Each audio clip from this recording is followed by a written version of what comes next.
Hello everyone, Scientist Farrell here. I'm going to start off the documentary.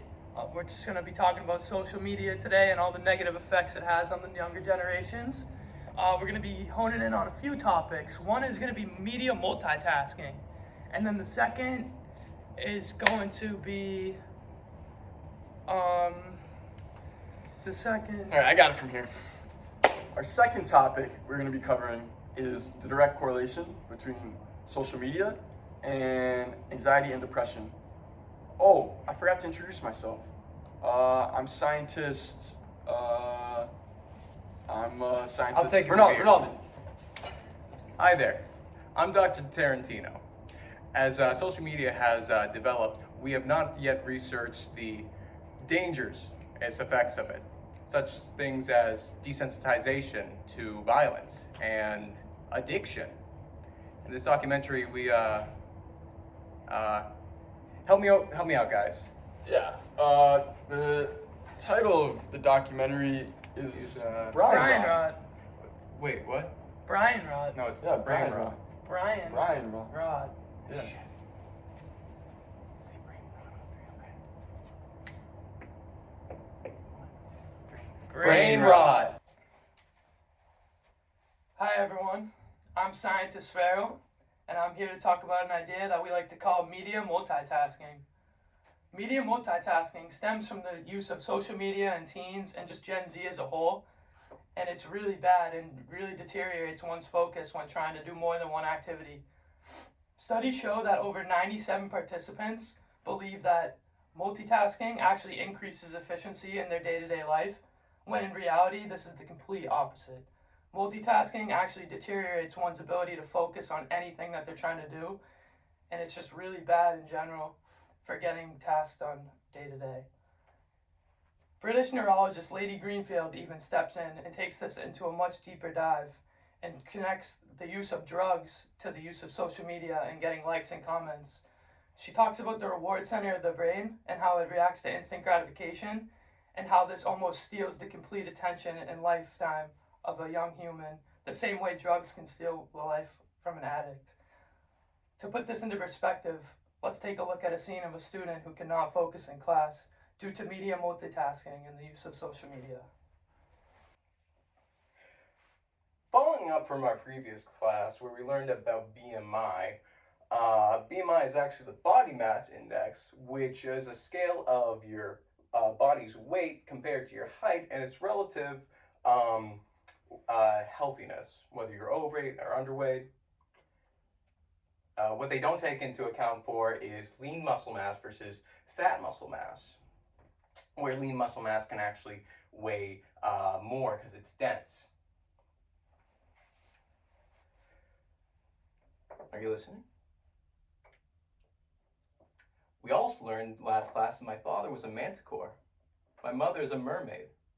I'm an amalgamation of all the creatures of mythology mixed into one horrifying being of anthropomorphic terror. I'm a cacophony of all the world's horrors. Are you even taking notes? What is this? There isn't even anything about it in my lecture. There's just a little doodle and some kind of nerd emoji going, "Teacher, what is this?" Well, I'm done with you guys. I'm done with all these students. All you do is stay on your phones. I can't even hold your concentration. I don't even know why I'm teaching this class. I can't even hold my wife's concentration. She left me. I don't even know why I'm teaching this class. I'm not healthy. I mean, I'm body mass index, health science. So I just went to my doctor's. You know what he said? He said my blood pressure was high. He said if I don't stop getting angry and upset and measure my control, then something bad's gonna happen to me. My wife left me because I couldn't get my health under control. And I'm teaching a health science class to a bunch of kids who won't listen to me. And it's just making me really upset. I just can't do this anymore. Thank you so much for watching. That was Death by Media Multitasking, where a student just couldn't listen to his teacher and the teacher could not handle it anymore. That all being said, the research really shows that this instant gratification and just dopamine boost provided by social media is really harmful to the younger generations. As you can see, 95% of teens use social media, and On top of that, more than a third use it almost constantly. And of those teens, the ones ages between 12 and 15 who spend 3+ hours a day on social media face double the risk of anxiety and depression. And our next scene is really going to hone in on this. So let's take a look. Hello, everyone. Scientist Rinaldi here. And for our second topic, we are going to be talking about the direct correlation between social media use and screen time with rising anxiety disorder rates and depressive symptoms rates. And first, we're going to look at BMC Psychology study, where they found the average time on social media for young adults was 2.5 hours, and the totaling screen time was about 5 hours per day. This correlates with the global rise in anxiety disorders of 25% and an increase of 28% in depressive symptoms. Next, we're going to look at another study from Statista, where they looked at 1,141 respondents from 13 to 17, and they reported that 70% felt left out or excluded when using social media. 43% have deleted social media posts due to not getting enough likes, and 35% reported experiencing cyberbullying.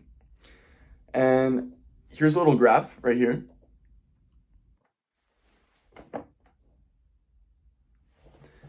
Okay, now that you've seen that graph, this comes from BMC Psychology, and the graph took about 80 students and it broke them up in half, and half were completely off their phone for 14 days and the other half were on their phone for the regular amount of time that they usually are. And you see in the graphs that there was a correlation between the more the students got of screen time, the less good they felt about their body image. And after looking at all three of these, the facts from Statista and the BMC Psychology facts, we are now going to look at a young student who is battling with anxiety and depression from social media and his screen time. Wow, man. That's just crazy. 50 million followers and 1 million likes.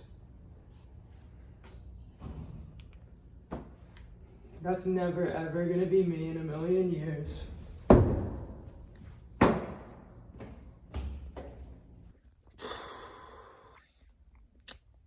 can't I be more like him? Get so many likes and like people just watch his stuff and like nobody ever likes any of my posts. I don't get it. Like, am I really that unlikable? It makes me hate myself.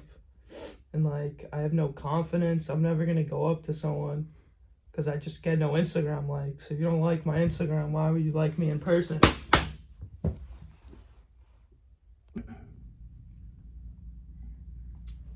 Still no likes, man. I don't get it. I really don't get it. Is it my clothes? Is it my stupid face? No one ever likes or comments on my posts. I hate myself. I'm never gonna be like Mr. Beast, and I'm never gonna get 1 million likes. Thank you, everyone, for watching Act 2, where we see a young adolescent going through the struggles of the present, of social media, and not getting enough attention, where it's now leading him to be depressed and get things like anxiety and other things that weren't covered that stem from social media and screen time would be negative effects on social interactions, fear of missing out, FOMO, impact on self-esteem, disruption of healthy activities, and sleep deprivation. In the next act, we will cover addiction. Technology has come a long way from when we were kids. It's grown exponentially, and the unprecedented access to information and media is truly astonishing. Of course, there's been increased concern of the dangerous effects social media will have on the brain, and this was definitely evident within the 2012 journal article titled Development of the Social Brain in Adolescence. This article showed that our brains are very sensitive to change and harm during the early and late stages of adolescent development. I mean, look at that kid. His head looks pretty fragile.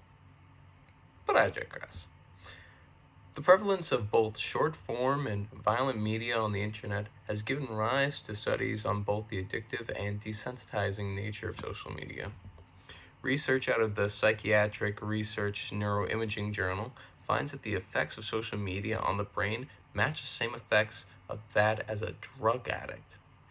Additionally, studies show how smartphone and internet addiction have led to the impairment of cognitive ability. The additional research on desensitizing effects of violent media, detailed in the journal article titled Comfortably Numb, helps to set the scene of what the future may entail as a result of unregulated media. Let's see what that might look like in action.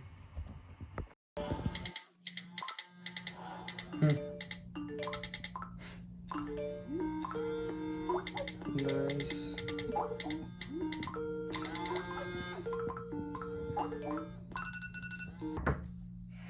Hey, buddy. How you doing? Lights on? Lights on?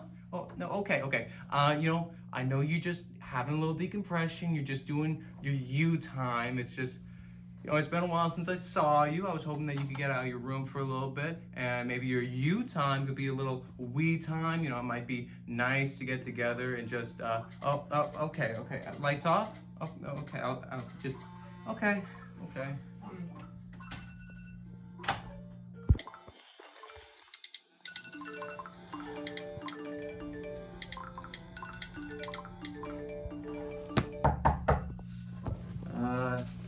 Hey, buddy. You doing okay?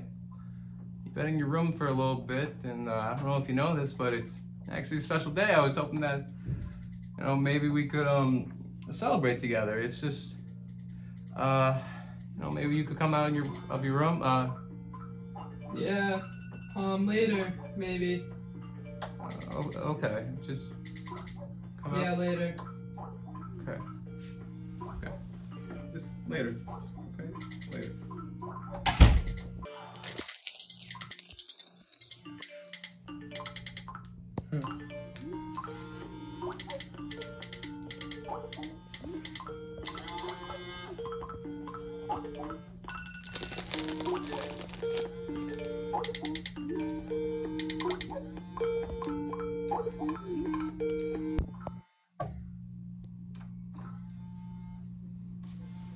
Hey, buddy. I know we haven't gotten along lately, and I know we haven't gotten a lot of time to connect. I want you to know I love you, right? You know I love you. Yeah, no, I said later, Dad. I'll be out in like 5. Okay.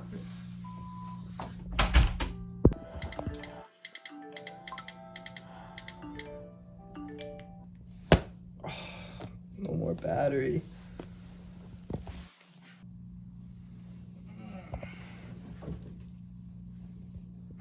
Charger. Need a charger.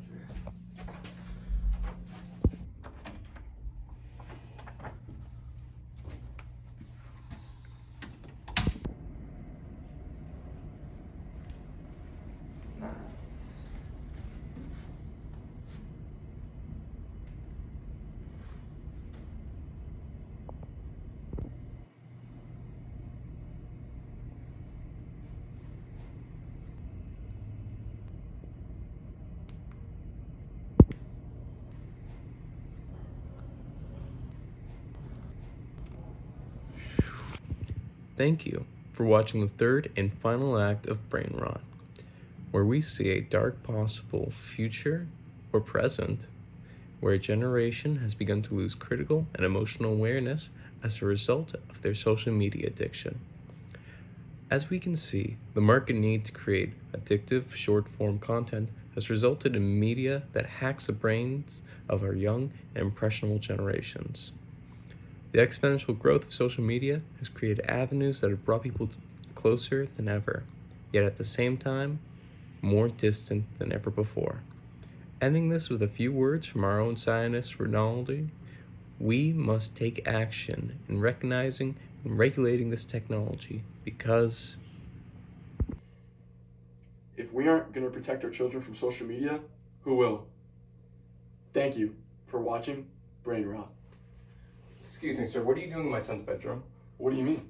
You're in my house. What are you doing in my What are you house? talking about? Dad, what's happening? What are you I don't get the gun. What- Get the gun. what Get the- going. what the Get the gun. Get the